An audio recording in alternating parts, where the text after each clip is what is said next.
This is Science Quest.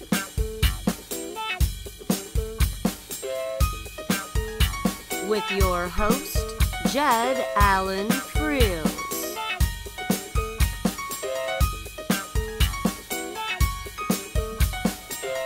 He's taking you around the world, discussing everything science. It's Science Quest. Hi, I'm Jed Allen Freels, and thanks for joining me today on Science Quest. Today we're in the Lone Star State of Texas in Glen Rose, and we're in a very special place called Joanna's Tracks. And today's episode allows us to intermix science and people out there that are truly making a difference in communities and the world around them. We're looking for a guy by the name of Jerry Jacine, who not only works with DinosaurTracks and dinosaur fossils, but he also works with the Make-A-Wish Foundation. So let's go see what Joanna's Tracks are all about. Hey, good morning, Jerry. Well, good morning, Jay. How you doing? I'm great. How are you? Well, good to see you. Good to see you. How you too, been? buddy. I'm great. That's I'm great. Hey, thanks for joining us today on Science Quest. Oh, yeah. This is exciting. What have you got going on this morning? Well, today what I'm doing I'm still working on making molds of the dinosaur tracks, and a mold is basically where I can make a replica. You're making a replica of the dinosaur tracks. And I'm doing this in 3 separate spots, as you can see this. What is it you're putting on, Jerry? Well, what we're using is latex. It's a liquid rubber, and you can paint it on just like with a brush and just like a paint. And we paint it on there in several layers. Okay. And about 15 layers later, we can peel it up. So you're going to peel this whole thing up? Yes, we'll peel it up, and then we can take it back to our lab, and we can use a casting plaster, polyurethane resins, and we'll make a replica of the dinosaur tracks. Amazing. That's fantastic. And there's 3 prints in this particular run? That's right. And what we're doing, the reason we're interested in that is the first two, the first one and the last one is the same animal. The one in the middle is a different animal that came across. And we're interested in seeing some of these tunneling that's going through the dinosaur tracks. Okay. This is one of the best sites in the world for seeing this. And it's very exciting here at Joanna's Dinosaur Tracks. We have so much information that we're gathering right now. So the burrows represent a different animal, a different species, other than the dinosaur. That's right. We're seeing so many different species here other than dinosaurs. We have recovered shark's teeth, stingray teeth, turtle bones, fish scales. So much information is being recovered from the site. Sounds like it's an extremely rich dig. It is extremely rich and very valuable. It's great. Jerry, you mentioned Joanna's Dig. Okay, tell me why it's called Joanna's Dig. Joanna's Dinosaur Track site. Okay. Joanna was a little girl that lives in Texas. Okay. And I normally work in Montana. All right. She was wanting to come to Montana to dig dinosaur bones.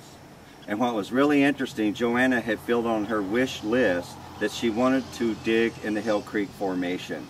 Now that's interesting because I've had many children over the years, but none of the children have ever requested a specific formation. And a formation is simply a strata of rock that's identified, and the Hill Creek represents the last layer of the dinosaurs as we know them. How many years ago would that be, Jerry? That's about 65 million years ago, give or take a week or two. So we're looking at tracks for 65 million years ago that a little Exactly. girl wanted to come excavate and Exactly. talk about. Neat. So she got sick and couldn't make it. Well, I felt really bad, but we were ready for her. We had all these things lined up for her to come, but she became very ill. So I decided I want to meet this girl. And I knew that Glen Rose, Texas is the capital of dinosaurs in the state of Texas. So I came down here and I went to the Dinosaur State Park and asked them if they would be a part of the wish.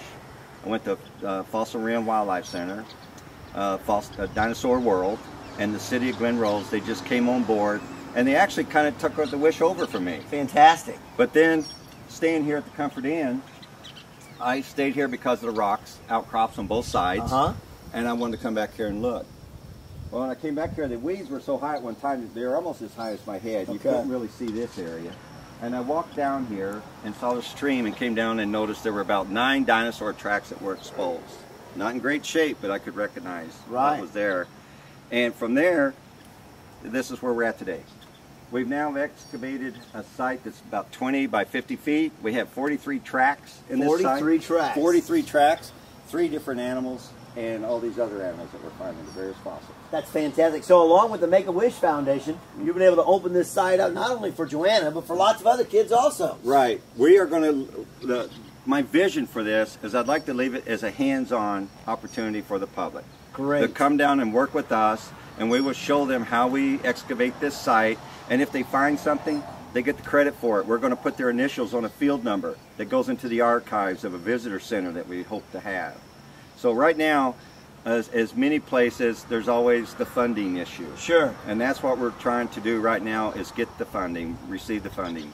Well, it's a great way to blend science and the Make-A-Wish Foundation to make a lot of dreams come true, but not only for Joanna, but for other kids that are passing through this area. And Joanna she expressed that too. She loves it that we're doing it this way. Neat. And Joanna is our site foreman. That's fantastic. When she comes down, she's the boss. 65 million year old site, and she's the site foreman. She is it. Fantastic. Jerry, I really appreciate you taking time out of your schedule today to show us what you're doing. Well, excited about these cats and preserving history so the kids can learn about that. And I think that's an exciting thing. We got to remember that in science, if you can use your knowledge and preserve part of the past, it helps us learn about the future and also extend our own knowledge of what we're doing. That's right. I think it's so important to look at our past to see where we're going, and it can tell us where we're going in the future from looking at our past. Fantastic. Jerry, thanks so much for joining us today on Science Quest. All right, thanks. Remember, the quest for knowledge is always right around you. Keep looking.